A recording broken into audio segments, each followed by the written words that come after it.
ఈరోజు మీకు ఇంట్లోనే టేస్టీగా అలాగే ఈజీగా restaurant style paneer butter masala ఎలా చేసుకోవాలో ఈ వీడియోలో అయితే చూపించబోతున్నామండి. సో మిస్ అవ్వకుండా మొత్తం వీడియో అంతా చూసేయండి, ఎక్కడా స్కిప్ చేయకుండా. సో ఫస్ట్ అయితే ఒక ప్యాన్ పెట్టుకుని దాంట్లో కొంచెం బటర్ వేసుకోండి. అది కొంచెం హీట్ అయ్యాక 2 యాలకులు అలాగే 3 లవంగ ముక్కలు వేసుకోండి. అవి కొంచెం ఫ్రై అయ్యాక దాంట్లో చిన్న సైజ్గా కట్ చేసి పెట్టుకున్న ఆనియన్ పీసెస్ అయితే వేసేసుకుని అవి ఫ్రై చేసుకోవాలండి.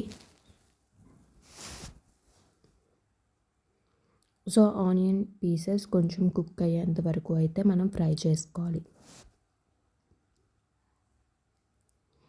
సో ఆనియన్ పీసెస్ త్వరగా కుక్ అవ్వడం కోసం కొంచెం సాల్ట్ అయితే వేసుకున్నాము. సాల్ట్ వేసుకున్నాక ఇంకొకసారి బాగా మిక్స్ చేసుకుని కుక్ చేసుకోండి. ఆనియన్ పీసెస్ కొంచెం ఫ్రై అయ్యాక దాంట్లో టమాటా ముక్కలు కూడా వేసుకున్నాం అండ్ కొంచెం జీడిపప్పు కూడా వేసుకున్నాం. అవి వేసుకున్నాక ఒకసారి బాగా మిక్స్ చేసి కొంచెం సేపు కుక్ చేసుకోండి. అవి కొంచెం కుక్ అయ్యాక దాంట్లో ఒక 4 వెల్లుల్లి రెబ్బలు అలాగే ఒక 2 అల్లం ముక్కలు, అంటే ఒక 1/2 ఇంచ్ సైజ్ అల్లం ముక్క అయితే పీసెస్ కింద కట్ చేసుకుని వేసుకున్నాం. అవి వేసుకున్నాక ఇంకొకసారి బాగా మిక్స్ చేసి మూత పెట్టుకుని మొత్తం టమాటాలు ఆనియన్స్ మొత్తం మగ్గేటట్టు కుక్ చేసుకోండి. టొమాటో పీసెస్ మొత్తం కుక్ అయ్యాయి అనుకున్నాక అప్పుడు స్టవ్ ఆఫ్ చేసేసుకొని అవి అంతా చల్లారాక దాన్ని మిక్సీ పట్టుకోండి. వేడిగా ఉన్నప్పుడు మిక్సీ పట్టుకోవద్దు. చల్లారాక మొత్తం ఆ మిక్సీ జార్లోకి ట్రాన్స్ఫర్ చేసేసుకొని మిక్సీ అయితే పట్టేసుకోండి, ఇలా పేస్ట్ లాగా. మేమైతే ఐడి పన్నీర్ తీసుకున్నామండి. ఆ పన్నీర్ని కొంచెం వార్మ్ చేసుకున్న వాటర్లో అయితే వేసుకుంటున్నాము. వాటర్ని కొంచెం స్టవ్ మీద పెట్టుకుని కొంచెం గోరువెచ్చగా అయ్యేంత వరకు అయితే హీట్ చేసుకుని ఇప్పుడు పన్నీర్ని దాంట్లో వేసుకుని ఒక 5 మినిట్స్ అలా ఉంచి పన్నీర్ని తీసేసి ఇలా మీకు చూపించే విధంగా పీసెస్ కింద కట్ చేసుకొని పక్కన పెట్టుకోండి. అలా హీట్ వాటర్లో వేయడం వల్ల ఏంటంటే పన్నీర్ సాఫ్ట్ అవుతుంది. అవి పక్కన పెట్టేసుకున్నాక ఇందాక మనం చేసుకున్న ప్యాన్లోని ఇంకొంచెం బటర్ అలాగే గీ యాడ్ చేసుకుని అది కొంచెం హీట్ అయ్యాక ఒక బిర్యానీ ఆకుని హాఫ్ కింద కట్ చేసుకుని వేసుకోండి. తర్వాత చిన్న ముక్కల కింద కట్ చేసి పెట్టుకున్న ఆనియన్స్ కూడా వేసేసుకోండి. మీకు ఎంత చిన్నగా కట్ చేయగలిగితే అంత చిన్నగా కట్ చేసుకొని వేసుకోండి. దాంట్లో కొంచెం పసుపు అలాగే 1/2 టేబుల్ స్పూన్ ధనియాల పొడి అలాగే కొంచెం ఉప్పు and 1.5 table spoon chilli powder కూడా వేసుకున్నాము.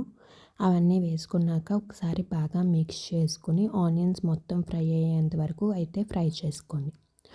ఆనియన్స్ మొత్తం ఫ్రై అయిపోయాక ఇప్పుడు దాంట్లో మనం ఫస్ట్ పేస్ట్ చేసి పెట్టుకున్నాం కదా, అదైతే వేసేసుకోండి. వేసేసుకుని ఆ మిక్సీ జార్లోని ఇంకొంచెం వాటర్ యాడ్ వేసుకుని ఒకసారి బాగా మిక్స్ చేసుకోండి. బాగా మిక్స్ చేసుకుని కుక్ చేసుకోవాలండి. అండ్ కొంచెం షుగర్ అయితే యాడ్ చేసుకుంటున్నాము. లైట్ స్వీట్నెస్ వస్తుంది కదా పన్నీర్ బటర్ మసాలా మనకి రెస్టారెంట్స్లో. సో దానికోసం లైట్గా షుగర్ అయితే వేసుకున్నాం. అలాగే కొంచెం మిల్క్ అయితే వేసుకుంటున్నామండి. మిల్క్ షుగర్ వేసుకున్నాక బాగా మిక్స్ చేసుకుని అది కొంచెం బాయిల్ అయ్యేంత వరకు కుక్ చేసుకోండి. సో అది బాయిల్ అవుతున్న టైంలో మనం కట్ చేసి పెట్టుకున్న పన్నీర్ పీసెస్ అయితే వేసేసుకుని ఇంకొకసారి బాగా మిక్స్ చేసుకుని కుక్ చేసుకోవాలి కొంచెం సేపు.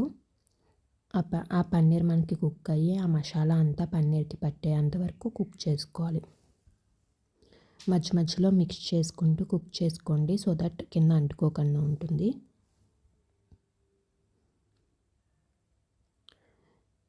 సో మూత పెట్టుకుని అయితే కుక్ చేసుకోండి కొంచెం సేపు. సో చూసారు కదా కుక్ అవుతుంది. ఇప్పుడు లాస్ట్లో మనం ఏం చేయాలంటే ఇంకొంచెం బటర్ యాడ్ చేసుకోవాలి. ఇంకొంచెం బటర్ యాడ్ చేసుకుని 1 స్పూన్ అలా బటర్ యాడ్ చేసుకుని ఇంకొకసారి బాగా మిక్స్ చేసుకోండి, మొత్తం బటర్ అంతా దాంట్లో మిక్స్ అయ్యేటట్టు. తర్వాత ఇప్పుడు లాస్ట్లో దీంట్లో అయితే మనం డ్రైడ్ మెంతాకు అయితే వేసుకుంటున్నామండి. ఇది మనకి ఏ సూపర్ మార్కెట్స్లో అయినా దొరుకుతుంది. సో అది కూడా లాస్ట్లో కొంచెం వేసుకుంటున్నాము, ఎక్కువ వేసుకోవద్దు, కొంచెం వేసుకుని ఇంకొకసారి బాగా మిక్స్ చేసేసుకొని స్టవ్ ఆఫ్ చేసేసుకుంటే మనకి restaurant style paneer butter masala అయితే రెడీ అయిపోయింది. మీరు కూడా ఒకసారి ట్రై చేసి ఎలా వచ్చిందో కింద కామెంట్ సెక్షన్లో చెప్పండి. మా వీడియో కనుక మీకు నచ్చినట్లయితే లైక్ చేయండి, అలాగే మీ ఫ్రెండ్స్ అండ్ ఫ్యామిలీతో షేర్ చేసుకోండి, అలాగే మా ఛానల్ని సబ్స్క్రైబ్ చేసుకోవడం అస్సలు మర్చిపోకండి. Thank you for watching. See you in the next video with a new recipe.